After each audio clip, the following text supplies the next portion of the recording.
भू राजनीतिक तनाव से जकड़ी दुनिया में एक निर्णायक क्षण आया। प्रधानमंत्री मोदी लगातार सीमा पार से खतरों का सामना करते हुए एक महत्वपूर्ण निर्णय के कगार पर खड़े थे। अंतर्राष्ट्रीय सीमा के ऊपर का शांत आकाश अचानक हिंसक गतिविधि से फट गया।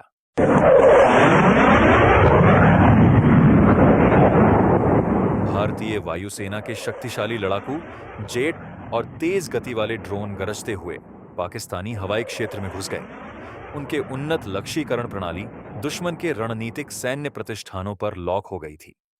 शहरों में जीवन की सामान्य लय भयावह अराजकता में बदल गई।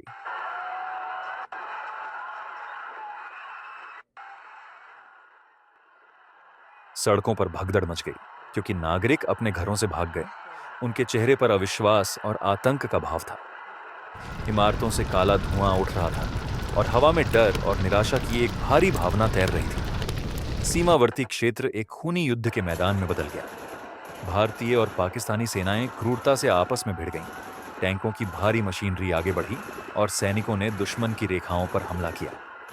हवा बारूद और धुएं से घनी थी और जीवित रहने की तीव्र इच्छा हर कार्रवाई को प्रेरित कर रही थी। दुनिया की निगाहें तेजी से बढ़ते संघर्ष पर टिकी थीं।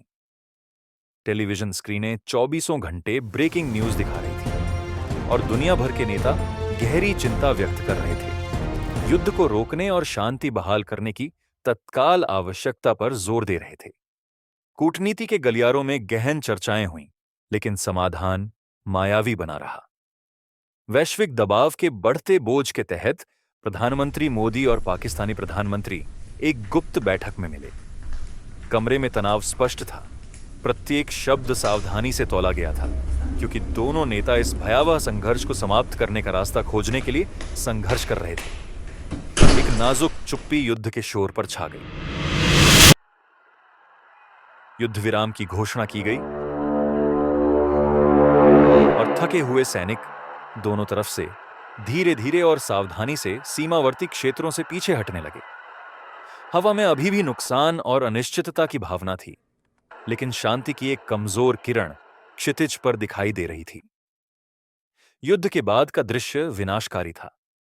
कभी जीवंत रहे शहर अब खंडहरों के ढेर थे और बचे हुए लोगों के चेहरे पर अकल्पनीय नुकसान और पीड़ा का भार अंकित था। यह संघर्ष की निरर्थकता और मानव जीवन की नाजुकता का एक दुखद अनुस्मारक था। विनाश के राख से आशा की एक कमजोर भावना उभरी। भारत और पाकिस्तान के लोगों ने साझा दुख के क्षणों से छुआ, सुलह और समझ की ओर एक मुश्किल यात्रा शुरू की। यह एक ऐसा सबक था जिसे खून और आंसुओं में लिखा गया था कि स्थायी शांति द्वेष से नहीं, बल्कि सहानुभूति, संवाद और हमारी साझा मानवता की पहचान से आती है।